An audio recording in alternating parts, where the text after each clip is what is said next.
Visual effects, or also known as VFX, are often associated with explosions you see in most action movies or even the CGI in sci-fi movies.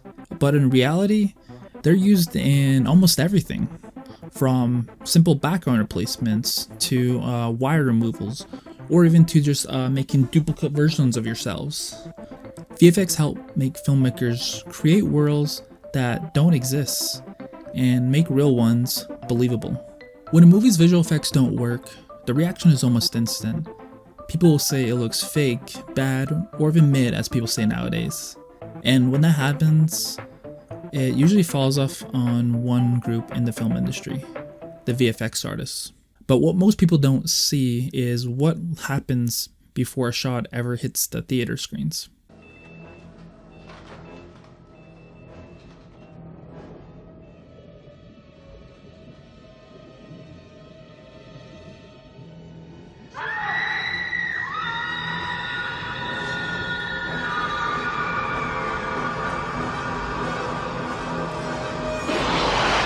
When a CGI shot looks unfinished, the internet reacts quickly. Clips go viral, memes are spread all over TikTok and Instagram, and the work is judged without context. But many VFX artists argue that the issue isn't effort or skill, it's time. For someone watching at home,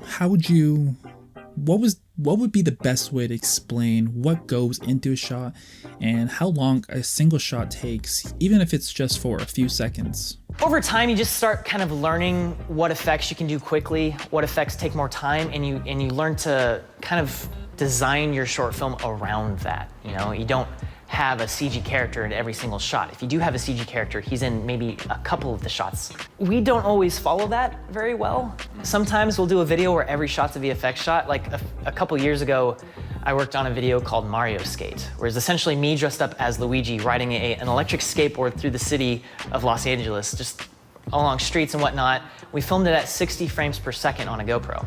So yeah, it was a really cool concept, and I threw tons of VFX at that video. And it was at 60 frames per second, which is 2.5 times longer the typical length of a normal video.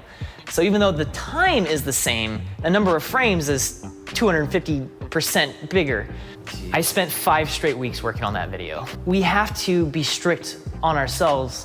Otherwise, a video might take 3 weeks and then suddenly 4 weeks to finish. And then you start getting the habit of, spending 3 or 4 weeks, or you're getting into the habit of delaying a video to take more time. So you have to be really strict with how much time and money you spend on each video. So the more time you spend on it is more money.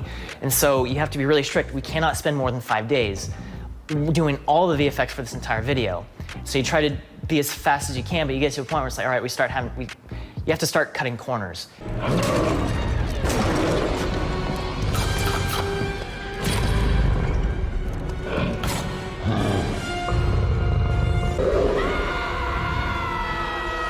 A single shot can go through multiple stages in the VFX department. Could go through 3D modeling, through the animation, the people that make simulations, lighting, compositing, and then finally the video editing stage.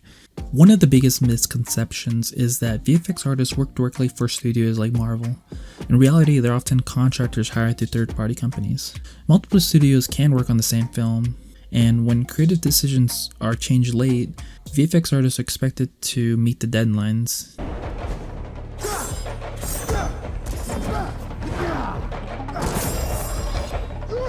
What audiences usually see is the final cut of the movie, but what VFX artists see is months of revisions, notes, and even, unfortunately, last-minute changes that they could not finish in time. And all under pressure to make a deadline that cannot be changed.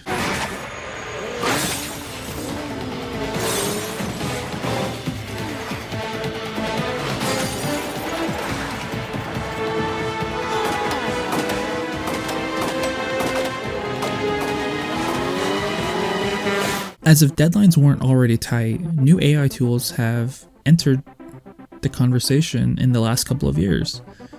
Programs like ChatGPT or even Sora have promised faster results and surprisingly lower cost. Studios will see that as efficiency. Artists see uncertainty.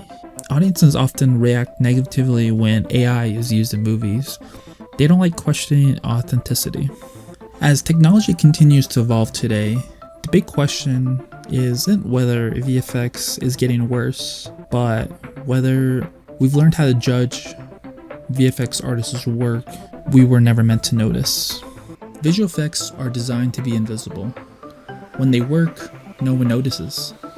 And when they don't, they're blamed instantly. But behind every frame a person is working with is a system most audiences will never see. As technology continues to grow and evolve, maybe the bigger question isn't whether VFX is getting worse, but whether we've learned how to judge work we were never meant to notice. Because in an industry built, the hardest part might be seeing people behind it.